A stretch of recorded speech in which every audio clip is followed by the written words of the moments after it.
Good afternoon, Draft League fans and Pokemon players alike. This is Blazeman, and today we are bringing you our Week 4 battle of the IDL this week versus Chef Ramsey and his Maestro Meloetas. Or as it's also known as Teacher Meloetas in Spanish, for those of you who speak Spanish. Anyway, so jumping into this today, I wanted to quickly just hop in before the battle actually starts. And just to make you all aware of some team changes that occurred this week. So, as you can see, my team here on the left is the current team I've got week 3. So it's Terra Tornadoes, Whimsicott, Sandy Shocks, Terrapagos, Hisuian Sandrock, Mesprit, Scizor, Terra Hitmontop, Skeledirge, and Muck. Now, I do like this team, but I'm looking at my matchups and I'm thinking this team is not really super duper threatening. Like, as it, for example, it's still missing. Mesprit is a good offensive threat, but it's not a really insane offensive threat that can be feared, or that has to have set up to be very potent and threatening. So I decided to make some changes. A couple people, our week 1 opponent, Endless Gadgets, actually dropped, and obviously his team was very good with Spectre, Terra Garchomp, Iron Hand, threats like that. And the person who took over dropped pretty much all of the massive threats and just didn't want any of them. So it became kind of a frenzy to sort of get everything that was good. So someone picked up Terra Garchomp, which I was thinking about getting regular Garchomp, but it wouldn't really fit just because of the dynamics of the situation. But Latios ended up getting dropped. So I tried my best, as you can see here, I've tried my best to incorporate Latios into this draft. Now I actually really like this new draft that we've got.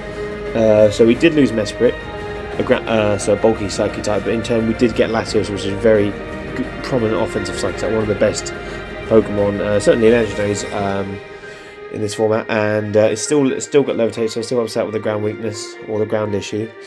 And we still need a steel type, and it gets pivoting with flip turn. We all know what Latios does.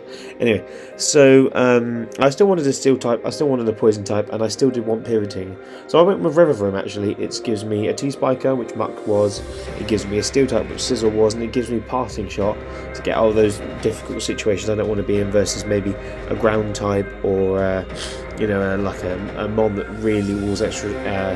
A Revavroom like a Landorus T, and that allows me to get in my Hisuian Saramot or my Tornadoes or my Latios, so it's good pivoting. And then I had 3 points left for a last one. I decided to get Webs with Leavanny, because Leavanny is a good offensive threat. It gets Knock Off, it gets Lunge, it gets Swords Dance, it gets Leaf Blade, it gets X-Scissor, and it is pretty fast. 92 speed is pretty fast, and we could bring a Sash Web set, which really opens up Tornadoes, it really opens up Latios, makes Sandy Shocks and Hisuian Samurai more of a threat.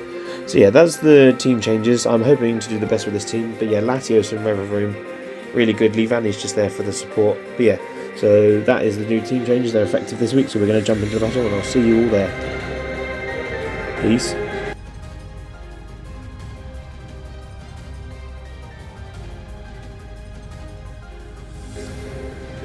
Yeah, just before we jump into the battle, I just want to prefix that I was not feeling great this week. I was super tired and going into this battle, and I really didn't have the energy. I wasn't making my most optimal plays. I was playing a little bit too, I was playing reactive, not offensive, so I'm not going to comment over this week, unfortunately, guys. I didn't feel like it'd be very good idea for me to comment over it, because it wouldn't be the best commentary. But yeah, so I will see you guys all in week 5, and please enjoy the battle.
This is my very content.